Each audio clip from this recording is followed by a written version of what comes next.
today I'm going to do a quick review on some Raptor liner on my Dodge Ram. I'm going to talk about the good, the bad, what it's like living with it and keeping it clean, and all that coming right up.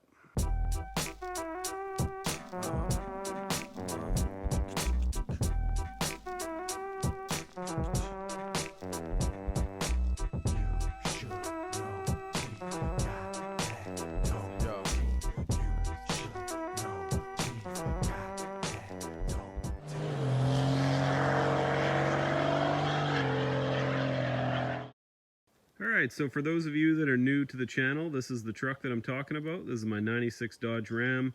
This thing is very much a project truck. Been working on it for about a year and a half or so, I think I got it, and still probably, you know, about a year and a half of screwing around before it's done.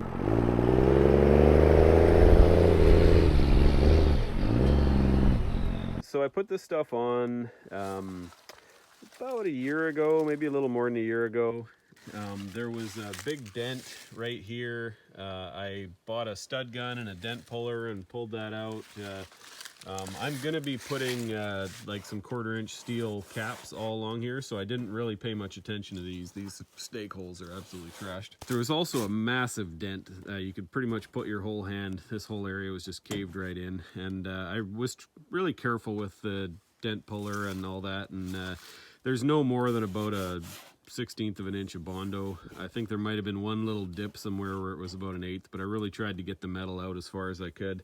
So when I did this, I was kind of doing it with the plan of doing it in stages a little bit, which probably was a mistake. The inside of the box, this truck was a work truck, and it was like seriously beat down. There's just massive dents in the bed of the box and on the wheel wells and stuff like that. So I had planned on just painting the body, and I knew that I was going to be pulling the interior out, so I wish I would have done it at the time, because I have since pulled the interior out, and when I did it, it was a bit of a rush because I had sent away some transmission parts, and I figure, okay, I got a couple weeks here, I'll quickly try and pull it out and do the sound deadening. But at the time, it just did not work out for getting the insides of the like the door sills, or in the door jambs, I guess I should say. So those are the two areas that didn't get done, and I also didn't do underneath the hood. When I first got this truck, it had a like the underhood mat was falling apart and dangling down, so I just kind of ripped it off and threw it away, but I definitely need to put another one in there. All right, so now on to some of the problems. I have had this hood off and on a few times. I've actually got a new one of those little billet antennas. I think it was from Recon, but the special wrench for the thing I do not have. I ordered it and it's taken a while to get in, so that will be getting replaced soon. But I've had this hood off and on a few times. I've always done it by myself. Looks like another little dent there I've actually never even noticed.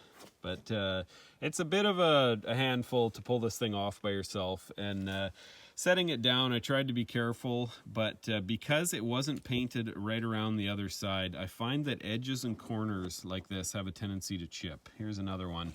There's also a spot here where I think when I was wrestling the hood off, I might have accidentally touched it against that, so that chipped. And interesting that it chipped right down to bare paint too. That's kind of interesting, because there was no bare paint when I did this. It was all just, I scuffed up the paint really well, and anywhere that I had Bondoed, I put some I think I put primer over it, or actually no, what it was I also pulled off the kind of old metal frame mirrors that were here and welded up the holes, and I put some primer over top of that and stuff.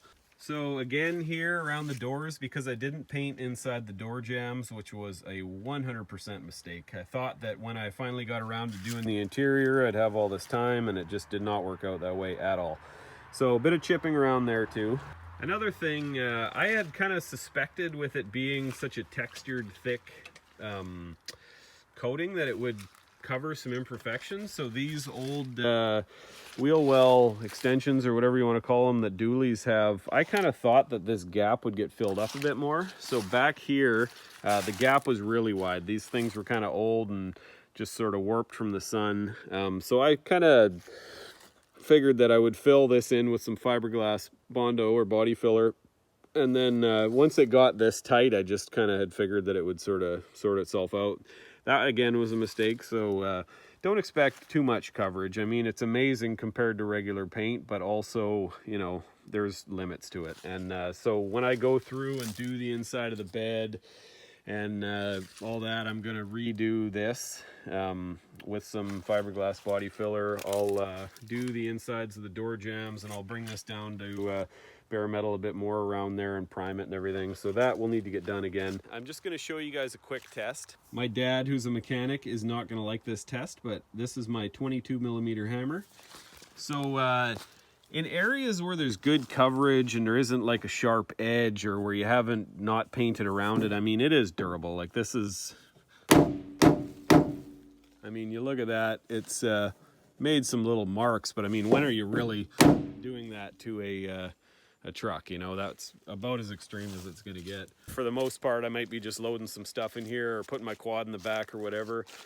I will say though, you know, this area up here where my quad ramp sits on it, this has failed miserably. So, you know, this corner, granted the edges of the quad ramp are going to be fairly sharp and all that, but I mean, my God, that is not even in the ballpark of what you'd expect from like a Raptor or a Rhino liner or a Line-X or anything like that. So I'm probably going to adjust the ramps a little bit and maybe put some kind of little insert there, or, you know, something, just so that it's not just grinding against there every time. I do take the quad out a lot. You know, the ramps have probably been on here at least 20 times in the last you know, 6 months or so, or maybe even more than that. But you know, it's not, you know, a replacement for Rhino liner or Line-X by any stretch of the imagination.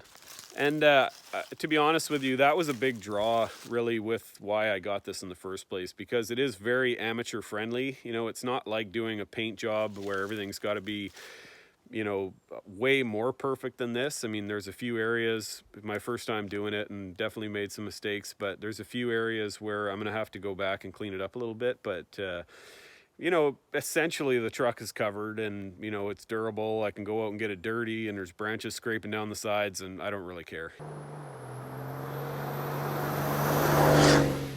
So the look is polarizing. I'm actually surprised how polarizing it is. For me, I love that kind of military look and that flat black rugged sort of thing. You know, that very much fits what I like the look of. The look is not going to be for everybody. If you weigh the options between the different coatings that would be in about this price range, you know, where it's maybe $400 to $600. I'm not sure exactly what it was, but you know, I think this one comes out pretty close to the top, if not on top. There's other bed liner options, and, you know, that might be something that you'd want to look at. But compared to just getting a thing of Tremclad or a bunch of spray cans, I mean, I felt like this was a better look.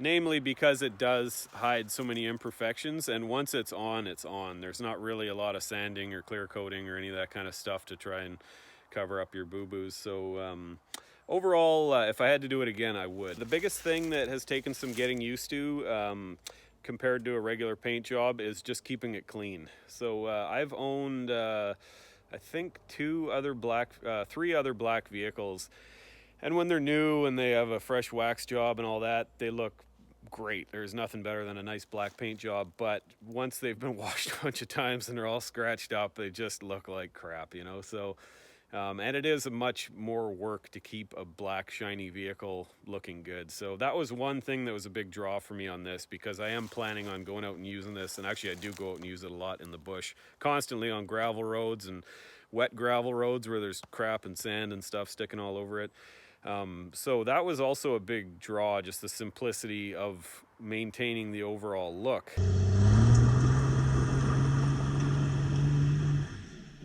Keeping it clean and actually cleaning it is a different process than you would expect. The average brush, a really stiff bristled deck brush, might get in here, but because of the corrugated textured sort of nature of it, I found that the average brush at a car wash was basically useless to try and get in here. And it's a little bit frustrating because when it's clean, or when it's wet, everything looks clean. Recently, I just posted a video a couple weeks ago now, and you might notice in there that there's a lot of streaks that look kind of dirty. Like I went over it with a pressure washer like a few inches from the paint and just went over it and over it and over it, and like basically any spot that doesn't get blasted with a pressure washer isn't getting clean. So it definitely requires a very specific way of washing it to actually get the crud out, and it can be tough to get it all in one go. Just a few minutes ago before this video, I actually took it for the first time through a laser wash. I saw one that looked like it could fit the dually in there, and it did, luckily. You know, it did a good job. Like, you see the spray or the splash up here. I mean, the roads are a little bit wet. It's kind of getting into winter here right now. So that is just fresh. I mean, all this stuff just happened. All these splashes. But for the most part, I mean, it's pretty clean. And I was surprised because, you know, the pressure nozzles aren't as close to it. Like when I was pressure washing it, I would have the wand like right here, you know, just inches from it going back and forth. And basically you have to touch every single spot or else, you know, it doesn't get cleaned. But the coin op or the laser wash thing actually did a pretty darn good job.